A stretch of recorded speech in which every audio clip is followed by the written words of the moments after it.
Verão em São Paulo. Época de chuvas e de enchentes na Grande São Paulo. Casas alagadas. Moradores ilhados e desabrigados. Ruas e calçadas cobertas de lama. Congestionamento no tráfego. Assunto de hoje de Metrópolis.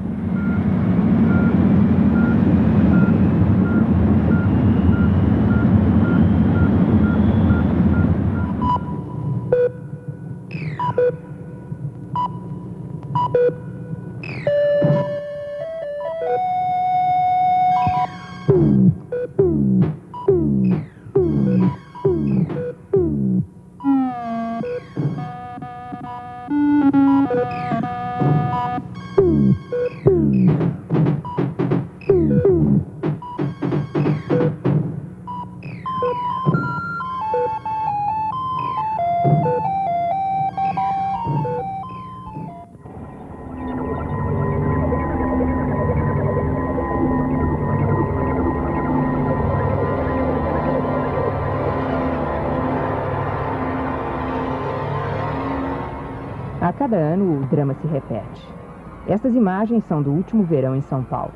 Um ano de inundações na região metropolitana, como os anteriores e provavelmente os futuros. Só na cidade de São Paulo é de mais de 100 o número de pontos críticos sujeitos a enchentes. Ao todo, mais de 5.000 casas e empresas que anualmente enfrentam a mesma situação. Há alguns anos, esse quadro era ainda mais grave. A prefeitura calculava em 350 os pontos críticos de São Paulo. Número que poderia ter baixado a zero com as obras já realizadas, especialmente de canalização de córregos. Mas também, anualmente, surgem novas áreas suscetíveis às enchentes, com a urbanização desordenada de áreas alagadiças, próximas a cursos d'água. Na tragédia do ciclo das águas, o maior número de pontos críticos está na área do Ipiranga, por onde passa um grande trecho do rio Tamanduateí. Mas em qualquer ponto da cidade, qualquer fundo de vale por onde passa um curso d'água, existe perigo para os moradores vizinhos.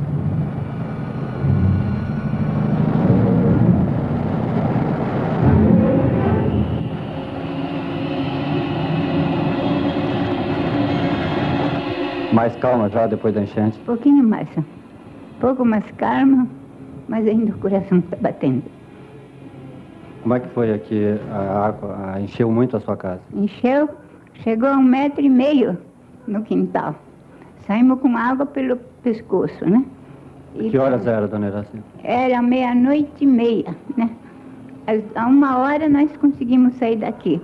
Com água na rua também, cheia. E não tinha socorro nenhum aqui. A senhora perdeu muita coisa? Perdi, senhor. A senhora estava doente? Doente, eu saí sexta-feira do hospital. Que hora que começou a entrar água na sua casa? 00:30. Começou a entrar dentro de casa. O que a senhora fez para fugir da água? O que eu fiz? Não fiz nada. Fiquei em cima da água descer, né? Fiquei em cima da máquina até descer. Em cima de uma máquina do quê? Uma máquina de costura. Elas estão aí, tudo embarreadas. Se eu descesse, eu morria, porque a água batia aqui. Desde que hora, até que hora a senhora ficou em cima da máquina? Quando 00:30 começou a entrar água, né? Subimos algumas coisas, né? Subimos. Depois, quando a água começou a subir, a minha mãe sobe na máquina, não vai morrer aqui. Eu subi na máquina e ele subiu numa cadeira, né? E pegou uma banqueta do criado mudo, pôs em cima da cadeira e ficou lá de pé também com as calças arregaçadas. E eu com o vestido arregaçado, a água batia assim. Até de manhã, né? Até de manhã, até descer a água. Enquanto a água não desceu, eu não desci também. Como é que vocês passaram o Réveillon? Malíssimo. Nós cantando e depois começamos a chorar, porque foi uma calamidade. A água já vinha entrando na minha casa. Quantos metros subiu a água? 1 metro de água. 1 metro de água. É? 1 metro de água. E os prejuízos? Minha cama das meninas foi perdida, né? Porque para suspender a cama, arrebentou inteirinha. De maneiras que tivemos esse prejuízo. Agora, meus filhos estão dormindo no chão. Então, estão dormindo no chão, porque não tem, o quarto de baixo foi atingido pela enchente. E é todo ano é isso aqui. Como é que foi a enchente do dia 1º? Começou o seguinte, choveu forte uns 50 minutos, certo? Então depois a gente percebeu que a água estava aumentando de repente. Então nós chegamos a levantar os troços, quando tentamos levantar os troços, então a água invadiu de repente, o muro estourou, como vocês viram aí. Então a gente não tinha salvação, subimos em cima da laje, ficamos com frio, com fome, e vendo os troços perdidos, tudo embora dentro de casa, e não tem condições. A própria rural da Ford, né? A rural que estava aqui. Então ela subiu até o teto. Inclusive uns animaizinhos que tinha aí de criação morreram tudo.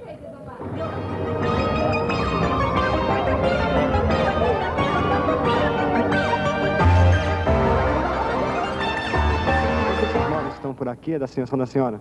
Só. Todos esses que estão aqui são minhas, ainda tirando o jogo de quarto, faltando o guarda-roupa, os 2 guarda-roupa, né? O que aconteceu com sua casa? Encheu? Minha casa encheu, 2 metros de água dentro. E agora, como é que tá?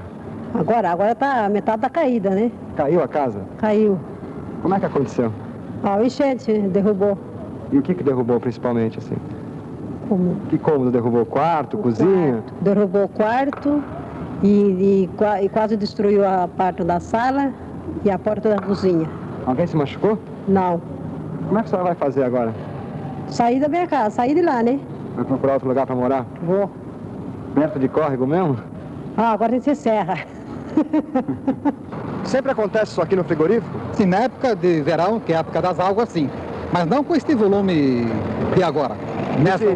Esse mês já foram 2 vezes? Já 2 vezes, quarta-feira passada e agora, que o volume pluviométrico foi violento, né? Chegou a perder animal aqui dentro, não? Ah, sim, perdemos 330 cabeças. Dá quanto isso aí? Quantos por cento do que vocês têm no total? Aproximadamente do estoque permanente, uns 10 a 15%. E máquina, esse negócio todo prejudicou também? Também prejudicou, maquinária também prejudicou. Porque os danos materiais também foram consideráveis, né? Todas essas empresas dessa região sofreram da mesma forma? Todas elas sofreram da mesma forma, porque a invasão de água atingiu todos esses comerciantes aqui de frente. Também foram atingidos, tiveram suas mercadorias afetadas. E prejuízo, dá para calcular? É difícil calcular assim, no momento é difícil. O volume é muito grande. E solução? Solução, quais? Agora, a única coisa que vai ter aqui, minha filha, é como nós já fomos abandonar a casa, como os vizinhos aqui já abandonaram. Essa aqui não ficou sem nada. Só saiu daqui porque o vizinho prestou um vestido para ela sair. Na minha casa, como você viu, ficou só aquele sacareco velho lá dentro que já não presta. Jogo de sala já jogamos fora. Televisão, geladeira, cama e colchão já se foi. A roupa você viu a situação que está. Despesa nem se fala, que não tem mais, né? A senhora já estava pensando em mudar mesmo ou foi a chuva aqui? Não, foi a chuva, né? Chuva que atrapalhou tudo. Casa alugada? Alugada. A senhora renovou o contrato recentemente? Faz 2 meses. Vai ter que pagar a multa ou não? Não. Perdeu muita coisa aí com essa chuva de ontem? Perdemos bastante. Perdeu quase tudo? Colchão, principalmente as coisas de cama, colchão, e livros, e não sei se perde televisão, acho que não presta mais, disco, enceradeira, estéreo, coleção de livros. A senhora vai para onde agora?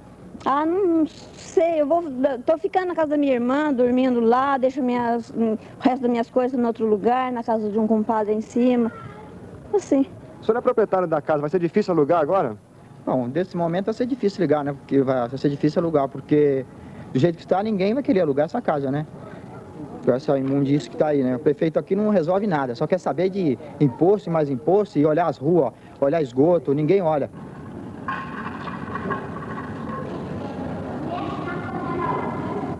O senhor acha quanto tempo o senhor está pretendendo vender sua casa? Já vai para 1 ano já. E por que as pessoas não querem? Não quero por causa da enchente aqui, né? Perde o valor todo. Esse imóvel aqui, se fosse outro local aqui de Ipiranga, quanto valeria? No outro local valeria 1.600.000, mais ou menos. Certo. E o senhor está pedindo? Eu estou pedindo 800 facilitado. Ninguém quer? Não consigo vender. Como é que o senhor faz para manter um bar aqui na Avenida do Estado com essas enchentes? É difícil, viu? Difícil mesmo. Faz 5, 6 meses que estou aqui, aí não viu um tostão desse bar aqui, olha. Por essas enchentes aí. Esses dias que chove não tem movimento nenhum? Nada, o senhor não está vendo aí? Nada. E sempre dá algum prejuízo? Dá prejuízo. Fora freguês que não vem? Dá prejuízo para entrar água aqui, olha. Geladeira, deixa eu ver a geladeira aí. Tudo isso aí, tudo cheio de água aí. Estraga motores, estraga tudo aí. Por que o senhor veio para cá, então? O senhor sabia que tinha enchente aqui? Não sabia. Se eu soubesse, não tinha vida, não.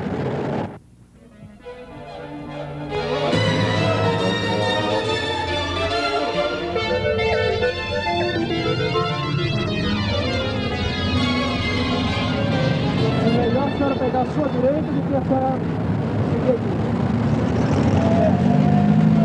É muito melhor a senhora pegar a sua direita. Como? A senhora vai sair no Cambuquim, na rua Independência. Vou pegar aqui no Cambuquim primeiro. Tá?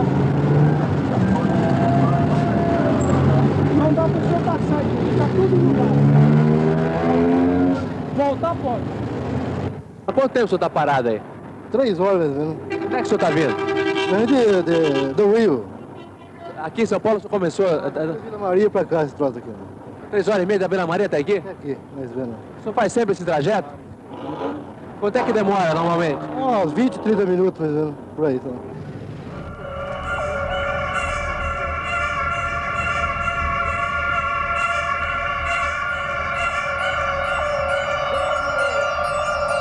É a primeira vez que você vem? Não. É sempre quando chove. Sempre quando chove, nós vem aí e ganhamos um dinheiro. Desde que hora você está aqui? Mais ou menos umas 3 horas. Quanto você já ganhou? Eu fiz 480 cruzeiros só. Como é que você procede? Conseguindo aí. Ganhei meu dinheiro. Não, mas para ajudar a tirar os carros? Empurrando. Só empurrar que ganha dinheiro.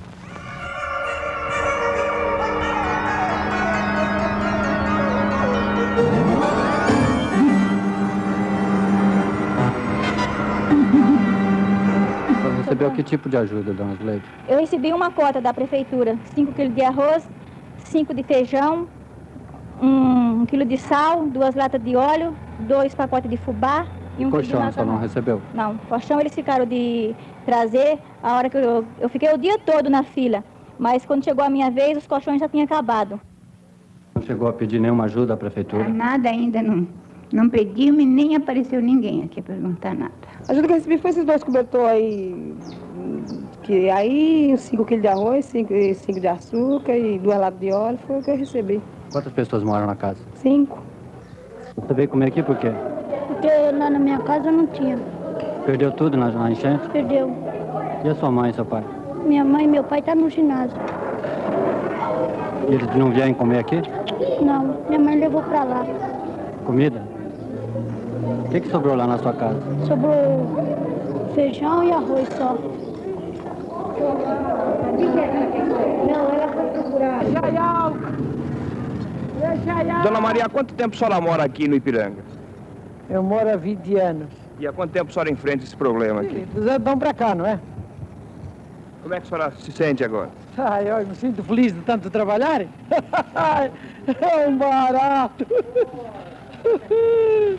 De tanto trabalhar com 60 anos, trabalhando nesta vida.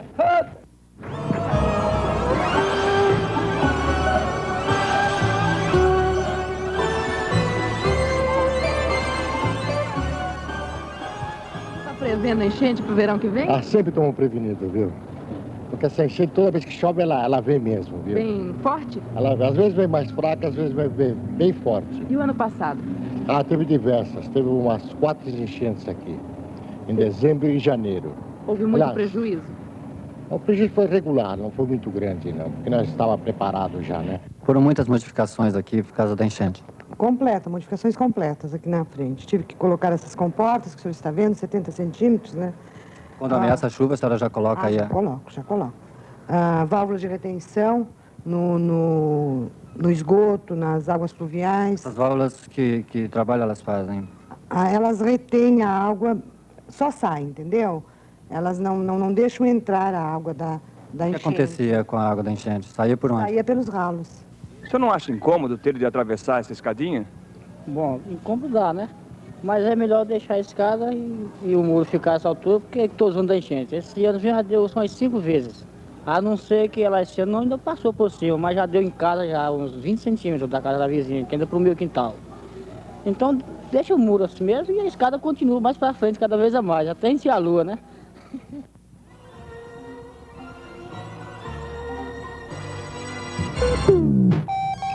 O verão é a estação mais quente do ano e se caracteriza principalmente pelo tempo bom que geralmente ocorre no período da manhã e pelas fortes chuvas que caem à tarde e que geralmente criam sérios problemas à população. No verão, o sol nasce bem cedo e começa a aquecer a terra, que se aquece rapidamente. À medida que o ar que repousa sobre a superfície vai também se aquecendo, ele vai se tornando mais leve, pois é propriedade básica dos corpos líquidos e gasosos, quanto mais aquecidos, mais leves se tornarem. As correntes verticais passam a elevar o ar, que vai se resfriando gradativamente, e num determinado nível ocorre a condensação do vapor d'água e começam a se formar as nuvens no verão por volta de 10 ou 11 horas da manhã. Formadas as primeiras nuvens por volta de 10 horas, e como a condição é de instabilidade, essas nuvens vão se agigantando, o seu topo vai crescendo gradativamente e elas vão ganhando então desenvolvimento vertical. Por volta de 2, 3, 4 horas da tarde no verão, o topo das nuvens já se agigantou a tal ponto que chegam a alcançar alturas superiores a 10, 12, 15 mil metros. E nesse instante iniciam-se as fortes chuvas de verão, as fortes pancadas de verão. Essas pancadas se caracterizam pela sua intensidade, mas também geralmente atingem áreas pequenas. O raio de ação dessas chuvas de verão não é grande, tanto assim que às vezes chove no centro da cidade, mas não chove na zona norte ou na zona sul. Por isso mesmo é que os meteorologistas no verão sempre preveem para a parte da tarde chuvas isoladas, que é exatamente a característica das chuvas de verão. Mas as fortes chuvas, aquelas que realmente criam sérios problemas no verão, ocorrem quando a infiltração, a penetração de uma frente fria em nossa região. Nesse instante, o forte contraste do ar frio com o ar quente cria grande condição de instabilidade, de forte instabilidade, e propicia nesse instante as chuvas mais fortes que podem ocorrer no verão. Se as chuvas típicas de verão se caracterizam pela sua intensidade, mas pelo seu raio de ação pequeno, as chuvas das frentes frias no verão têm também a característica de se estender por vastas áreas, com grande intensidade e criando problemas também em extensas regiões. Se nós observarmos o que havia de área verde em torno da Grande São Paulo há 30 anos atrás e o que existe hoje, nós vamos ver que a modificação foi muito grande. A cidade de São Paulo se expandiu demais. Hoje nós temos um volume de concreto aqui enorme, muito maior do que tínhamos há 30 anos atrás. Essa modificação do solo, naturalmente, provocou uma modificação no microclima. As condições da Grande São Paulo de hoje não são as mesmas que nós tínhamos naturalmente há 30 anos atrás, e um dos fatores que, sem dúvida alguma, contribuiu para isso foi a deformação que nós tivemos no solo da Grande São Paulo.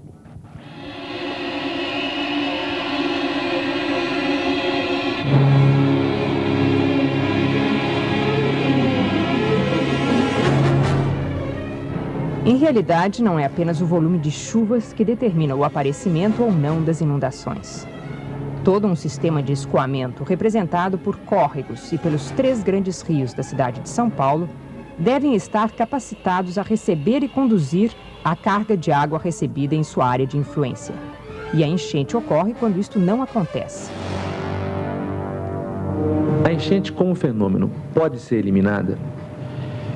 A enchente como fenômeno nunca será eliminada.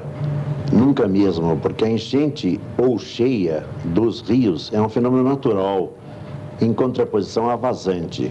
Decorre diretamente do período de muitas chuvas e poucas chuvas. Então, assim, durante um ano, existem as cheias e existem as vazantes. Então, propriamente a enchente não pode ser eliminada. Referir-se à enchente como um assunto prejudicial, inclusive, não é o mais adequado. O que deve ser eliminado ou atenuado são as inundações, ou seja, o extravasamento provocado pelas cheias ou pelas enchentes. Mas ela pode ser regularizada, a enchente, regularizando-se a vazão nos rios por processos diversos, serviços e obras do rio. Que medidas o senhor acha que podiam ser adotadas concretamente para amenizar o problema da enchente na cidade de São Paulo, na Grande São Paulo? Essa é uma boa pergunta, porque uma coisa simples, relativamente barata, mas que infelizmente quase não se faz, é a limpeza do rio. Os nossos rios são depósitos de lixo e de sujeira. A própria limpeza constante, permanente, mantendo a área da seção com que o Tietê foi projetado agora na retificação, e a mesma coisa em todos os rios afluentes, essa simples limpeza já melhoraria.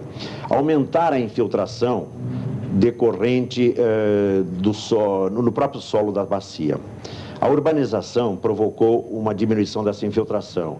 O subsolo funciona como reservatório, como armazenamento das águas das cheias e das águas das chuvas. O que acontece é que a urbanização não foi prevista com um planejamento bastante bom para que se permitisse ainda a infiltração.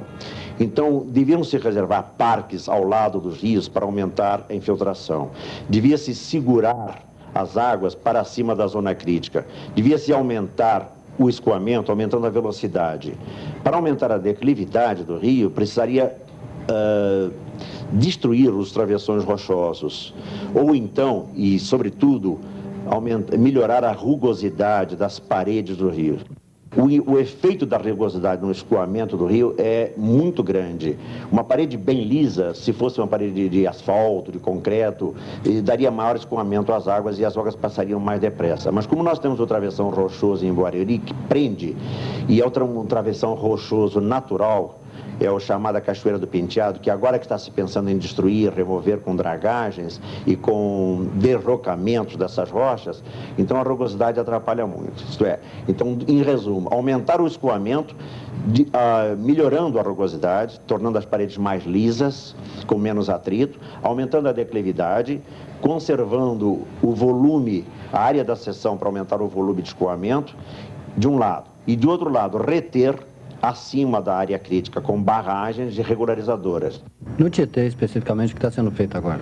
Bom, no Tietê, mediante esse recurso, nós vamos começar a iniciar o rebaixamento de calhas com explosões subaquáticas na parte de calha rochosa do Tietê, em 2 trechos bastante amplos, abaixo, vamos dizer, da foz do Tamanduateí, no sentido de Osasco, prosseguindo o desassoreamento nos trechos onde não há explosão subaquática. Vamos construir iniciar a construção das 2 barragens de contenção, a de Pê em São Miguel. Vamos iniciar e prosseguir, praticamente iniciar em Jundiaí, Ibiritiba, Mirim, as obras das grandes barragens de cabeceira de contenção do rio. Vamos demolir e construir a nova ponte da FEPASA junto à Vinhanguera, que é um trecho de estrangulamento, realmente um trecho que nos traz grandes preocupações, e a parte de retificação também no trecho chamado Parque Ecológico, na região leste metropolitana, na retificação e, consequentemente, aumento de capacidade de vazão e eliminação dos meandros existentes naquela região, que criam problemas grandes de inundação naquela área. É um programa grande, de 18 meses, onde a inversão será da ordem de 7 bilhões de cruzeiros, como eu acabo de afirmar. E acredito que na região, principalmente da capital, este governo vai eliminar o problema de inundação por extravasamento dos rios. Agora, o problema continua em termos da região metropolitana em algumas áreas, mas que com a programação que está em andamento, nós temos um horizonte bastante otimista em relação ao problema de enchentes no curso da execução destas obras. Está em curso e com velocidade bastante acelerada o trecho do Tamanduateí na área considerada, vamos dizer, mais gravosa do estado, que era o trecho entre a Rua da Moca e a Foz do Tamanduateí, principalmente na área cerealista e junto ao mercado. Estas obras, que são obras de canalização e aumento de capacidade de vazão para 3,5 vezes a capacidade de vazão atual, e as obras estarão prontas a partir de maio, graças aos recursos e à determinação do governador Paulo Maluf. Nós temos, sobre o aspecto de enchentes na região metropolitana, 2 enfoques a analisar. A enchente que é determinada em razão, inclusive, de grandes precipitações pluviométricas por extravasamento, principalmente dos 2 grandes cursos d'água da região metropolitana, que seria o Tamanduateí e o Tietê. E outra é o que nós chamamos as chamadas enchentes localizadas, que se dão em decorrência de problemas de fundos de vale, ineficiência de galerias pluviais, inexistência de galerias pluviais, entopimentos, que são de responsabilidade da Prefeitura Municipal de São Paulo e que, por levantamentos existentes nos seus órgãos técnicos, são localizados em 120 pontos críticos de São Paulo. De modo que a nós, no Estado, compete exatamente o cuidado do combate às enchentes em razão dos rios Tamanduateí e Tietê. A nossa população também colabora muito para que essas enchentes se agravem. Eu vou dizer por quê. O que jogam de lixo, despejo de caminhões com limpezas de obras que terminaram, enfim, a quantidade de entulho que se joga nos córregos obstrui esses córregos. São Paulo, eu sempre digo, tem 1.600 quilômetros de córregos, dos quais 500 são canalizados. E tem 1.100 que correm absolutamente como Deus criou essa cidade. Se você começa a tirar entulho nesses córregos, você obstrui, é claro que a vazão diminui e a tendência à inundação aumenta. Então, isso é uma das coisas que agravam o problema de inundação. Nós estamos hoje com mais de 100 pontos graves de enchente. Já estamos com um pedido na carteira do FIDREM, que é a carteira de drenagem do Banco Nacional de Habitação, e eu tenho notícias que esse financiamento está em fase de aprovação e nós vamos atacar aqueles pontos mais graves. Agora, para solucionar todo o problema da enchente de São Paulo, realmente não existe assim uma data prevista.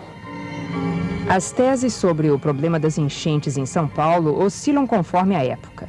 Há algum tempo, a barragem Edgar de Souza, da Light, era tida como a grande causadora do represamento das águas. Hoje, pouco se fala a respeito.